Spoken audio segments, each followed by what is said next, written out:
రితిక్ రోషన్ సబాసదు ఇక వాళ్ళు కొన్ని సంవత్సరాల కిందట ఒకటే ఈవెంట్ లా జంటగా కనిపించేసరికి వాళ్ళ సంబంధం గురించి అధికారికంగా ప్రకటించారు. ఇక ఆడికెళ్ళి ఏ ఈవెంట్లకు పోయి వీళ్ళిద్దరే ఉన్నారు, ఒకరినొకరు వీడలేదంతా కలిసి ఉన్నారు. ఇక వాళ్ళ రితిక్ రోషన్ ల ఫ్యామిలీతో కూడా ఇవి మంచిగా కలిసిపోయినట్టు చాలా కథనాలు వచ్చినాయి. ఇక కూడా నిజమే. ఇప్పుడు ఆశ్చర్యకరంగా గత 2 సందర్భాలను చూస్తుంటే వీళ్ళిద్దరి మధ్యలో ఏదో జరిగింది అనుకుంటా నెటిజన్లు అందరూ ఊహిస్తున్నారు. గదేందనంటే రాధికా మర్చెంట్ అనంత్ అంబానీ పెళ్లి ముచ్చట్లో కూడా రితిక్ ఒక్కడే కనిపించి ఫోటోలకి ఫోజులు ఇచ్చిండు. అట్లనే ఫరా ఖాన్ తల్లి మరణంలో కూడా ఆ ఇంట్లో ఈయన ఒక్కడే ఒంటరిగా కనిపించుడు చూసి ఇక ఆడికెళ్ళి ఇక నెటిజన్లకి పనే ఉన్నది అనుకుంటా వీళ్ళు ప్రతి విషయాన్ని గమనించుడు అనేది మొదలుపెట్టారు. ఇక గిప్పట్ల వీళ్ళిద్దరికి బ్రేకప్ అయ్యే అవకాశాలు ఉన్నాయని ఊహాగానాలు అయితే వ్యక్తం అవుతున్నాయి. మళ్ళా ఇక తాజాగా ఎట్టకేలకు సబా ఆజాద్ ఆమె ఇన్స్టాగ్రామ్ స్టోరీలా ఓ పోస్ట్ పెట్టింది. గది కూడా ఆమె వృత్తిపరమైన అవకాశాలు కోల్పోతున్న దాని గురించి ఆమె ఆవేదన వ్యక్తం చేస్తున్నది. గది ఇట్లా ఆమె వాయిస్ ఓవర్లు తగ్గిపోవడంతో ఈమె అసలు ఎంత బాధపడుతున్నదనే దాని గురించి ఆమె ఒక నోట్ రాసింది, సీరియస్ నోటు. ఇక గది ఏందనంటే ఆమె వ్యక్తిగత జీవితం వృత్తిగత జీవితం ఆమెని ఎట్లా ప్రభావితం చేసిందనే దాని గురించి ఈమె వెల్లడించింది.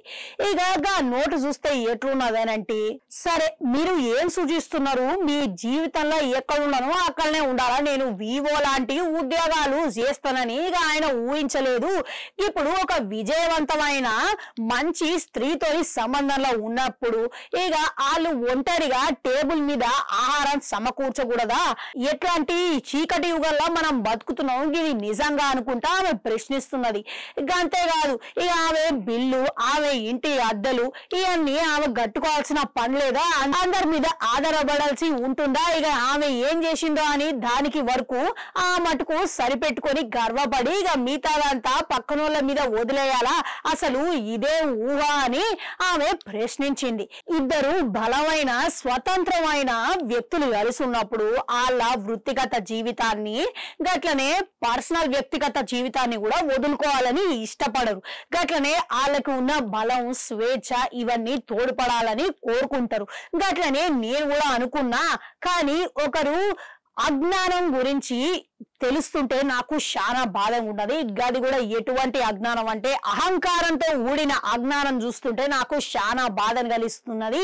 ఇక నేను నా వృత్తికెళ్ళి నిన్ను నిష్క్రమించలేదు, మీరు ప్రకటనల ద్వారా ఎటువంటి ప్రచారాలకి ఓకురి అవకాశాలు ఇవ్వకురి, ఇక నేను వీడియోలు ఇప్పటికీ చేస్తా, ఇక దయచేసి మీరు ఊహాగానాలైతే ఊహించకండి కల్పించకండి అని ఈమె ఆ నోట్ల సుదీర్ఘంగా రాసిందట. ఇక దీన్ని బట్టి చూస్తుంటే వీళ్ళిద్దరి మధ్యలో ఏదో జరుగుతున్నదని, రితిక్ వల్ల ఈమె వృత్తిగత జీవితం చాలా ప్రభావితం చేస్తున్నదని అర్థమైతేనే ఉన్నది.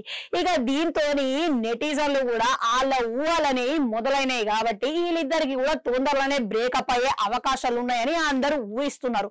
మళ్ళీ వీళ్ళిద్దరు కలిసి ఉన్నారా లేకపోతే ఇడిపోయారా అని దాని మీద కూడా ఎన్ని వస్తున్నా గానీ వీళ్ళిద్దరు అయితే స్పందన అయితే చేస్తలేరు. ఇక ఒకరినొకరు పోస్టులను లైక్ కొడుకుంటున్నారు, ఇష్ట కూడా వాడుతున్నారు. కాబట్టి కేవలం ఇవి నెటిజన్ల ఊహాగానాలు మాత్రమే అని తెలుసుకోవచ్చు. ఇక రీసెంట్ గానే మలైకా అరోరా అర్జున్ కపూర్ బ్రేకప్ గురించి కూడా చాలా ఊహలు వచ్చినాయి. కానీ గట్లనే అదే విధంగా వీళ్ళిద్దరి మధ్యలో కూడా ఊహాగానాలు అయితే మస్తు తెరకెక్కుతున్నాయి, వార్తలలో నిలుస్తున్నాయి హెడ్లైన్స్ వల్ల. ఇక ఇంతకీ సభ రాసిన నోట్ల ఎంతవరకు ఒప్పు ఉందని అంటారు, ఇక ఎంతవరకు వాస్తవం అంటారు అది? ఇక ఇప్పటికీ ఈ సమాజంలో కూడా గట్లాంటి ఆడవిల్లలు గట్లాంటి మగ విలగాలు ఉన్నారంటారా? ఇక ఎవరి జీవితంలోనైనా కానీ భర్త మీదనే ఆధారపడాల్సిన ఈ విషయం అనేది చాలా తప్పు అని చెప్పుకోవాలి. ఇక మీకేమనిపిస్తున్నది అనేది కమెంట్లలో కమెంట్ పెట్టుర్రి. అట్లనే అడగంటుంటే అది కూడా నాకు వల్లేస్తా.